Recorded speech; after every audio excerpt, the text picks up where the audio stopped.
You've been waiting for it, we've been waiting for it. This is the BYD Sealion 7, the company's rival for the Tesla Model Y, Australia's best-selling fully electric car.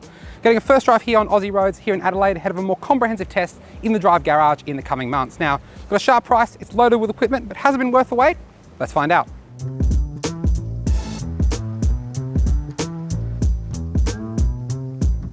A disclaimer before we proceed, BYD Australia supplied very limited footage of the Sealion 7 on local soil. So we've had to use some international footage of a left-hand drive version throughout this video. The BYD Sealion 7 is priced from $54,990 before on-road costs for the premium and $63,990 before on-road costs for the performance.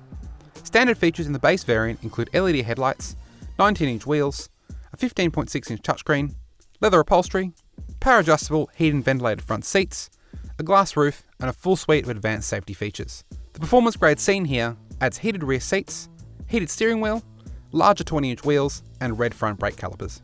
For a full breakdown on everything the Sealion 7 offers and how it stacks up against competitors, check out the full written review on Drive.com.au at the link down below. Powering all BYD Sealion 7s in Australia is an 82.56 kWh battery pack, matched with one rear electric motor, developing 230 kilowatts and 380 Newton meters in the premium, or two motors in the performance, developing 390 kilowatts and 690 Newton meters.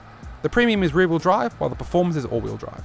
BYD claims 482 kilometers of claimed driving range in the premium and 456 kilometers in the performance, both according to European WLTP testing protocols, as well as DC fast charging up to 150 kilowatts for a 10 to 80% recharge in 32 minutes.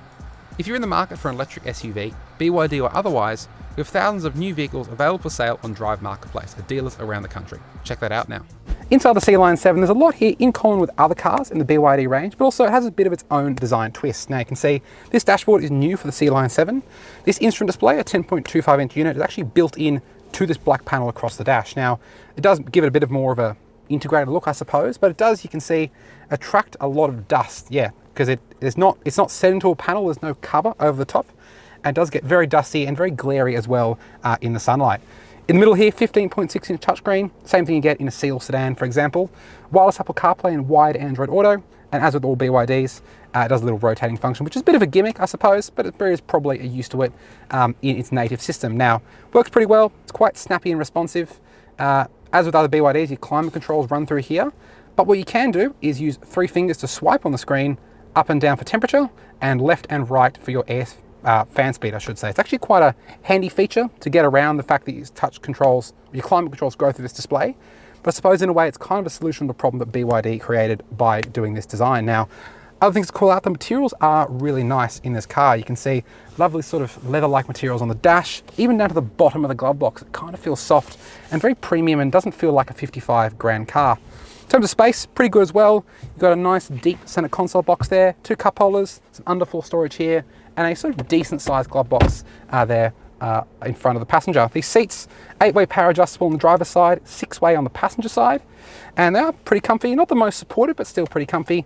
Heating and ventilation as well as standard, which is pretty cool on this model grade. Other than that, really like the interior of the Sealion 7. Perhaps things that could do better. It would be nice to have some buttons and dials for climate, but otherwise, yeah, really not a whole lot to complain about. Big tick from BYD. This might be one of its best interiors yet. In the back of the Sealion 7, as you can see, space here is pretty good for a mid-size SUV. Fantastic, to be honest. Loads of knee room here behind the front seat. I'm 186 centimeters tall or 6'1", so you can see I'm not a short driver, and there is loads of space to the front seat there. Tow room is pretty decent as well on the front seat. That's something that electric cars don't always do so well, but it is actually pretty good there. Decent under-thigh support as well. Not outstanding, but also pretty decent. Completely flat floor and pretty good headroom too. Got a couple fingers to the roof, not amazing, but yeah, tall people will have no issues in the back of the Sealion 7.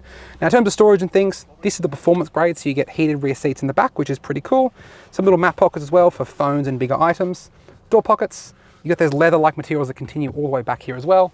Fold-down armrests with a pair of cup holders, yeah, quite nice. And yeah, all usual ISOFIX points as well for putting kids seats. Overall, we're pretty impressed with the back of the Sealion 7. Loads of room, good light as well with this panoramic sunroof, and yeah, plenty to talk about and plenty for the kids to keep entertained on a long journey. Boot space is rated at 500 litres behind the rear seats, access via a power tailgate with a further 58 litres under the bonnet. The boot is a well-sized space, with a net on the left-hand side, as well as lights, though the opening could be a bit larger, and as with many electric cars, there is only a tyre repair kit, no spare wheel. All right, on the road in the BYD Sealion 7. Now, our time behind the wheel has been pretty brief on this first drive and all in this performance grade, but our initial impressions are very positive. Now, in terms of power on offer, obviously you've got 390 kilowatts in this spec, 0 to 100 in 4.5 seconds, so it's definitely no slouch. The power does roll on rather than the, say, instant response for Tesla, but I will notice it does have a bit of a sticky throttle. So when you lift off the accelerator pedal and go to slow down, for example, it does sort of keep the power on for a split second. It's a little bit annoying, you get used to it over time, but yeah, not an ideal design feature there. Now, in terms of the ride and the handling, the ride is on the firmer side at lower speeds. It particularly over sort of little imperfections in the road, it can sort of jitter about and feel a bit busy. But higher speeds over, undulations and quite flowing terrain, it is a lot better in that regard. Now, in terms of handling, obviously this isn't meant to be a super dynamic corner carver, but it does say performance on the spec sheet. And to be honest, it's a bit of a disappointment. It's not a particularly dynamic car. You will notice if you try and push it hard, these Michelin tires will run out of grip pretty quickly. And the traction control can be a little bit rough on the pavement. It's quite good on gravel, on a dirt road, but on pavement, it can be a little jerky. Now, it's not too bad, it holds its own okay, there's not too much body roll in that regard, and it is a pretty confident car as long as you drive, at a pretty sensible speed. But for those who want to use the performance on a nice road, I don't think it's a Sunday morning, get out of bed at 5 AM kind of car, but if you do want to use that performance on a nice road, yeah, it isn't the best, especially compared to some others in this segment that are proper performance cars. Something also noted with the Seal Performance sedan as well. Now, in terms of the steering, it's quite light and direct. It's not particularly feelsome, but that's quite common for BYD cars. Now, the brakes are an area of improvement. Now, there's no one pedal mode. You get a choice of standard and larger regen modes, and both, to be honest, are pretty weak by the standards of the medium SUV segment. There's no one pedal mode. It won't bring you to a full stop, and the pedal itself is actually quite soft and a bit sort of vague and mushy feeling. Not the worst, you can get used to it for sure, but yeah, not amazing and doesn't inspire confidence like some other cars in the segment do. Now, in terms of noise isolation, it is pretty good. There's a bit of tyre roar at times, not too much wind noise from these mirrors, but of course I have to spend more time with this car back at home on local roads that we know, particularly on the freeway, to find out just how good this car is on a cruise on a typical Aussie road trip across the country. In terms of energy use, we've been seeing in the region of 18 to 22 kilowatt hours per 100 kilometers, which is on the thirsty side for a family SUV like this. A Tesla Model Y would use about 14 to 16 in the same conditions. So yeah, some room for improvement there. BYDs do tend to be thirsty for their class. And obviously that WLTP range, 480 kilometers in the single motor, 456 in the dual motor, is obviously nothing to really write home about in the segment, to be honest. It's okay, but yeah, it's a big battery and not a fantastic range to go with it, as you might expect. In terms of safety gear, this car has a full list of advanced safety tech, as you'd expect of a modern car in this class. It all works reasonably well. It's a bit of a snatch at times from the lane keep assist, but it's not too bad. There are some beeps and bongs from the traffic sign monitor, as well as the driver attention monitoring system. The traffic sign system, as with most other ones of this type, has a tendency to misread signs or pick up an off-ramp or pick up a school zone, something like that, which means even when you are doing the speed limit, the car doesn't think you are and can beep at you for it. Now, it's not the worst we've experienced. It does have a bit of a tolerance.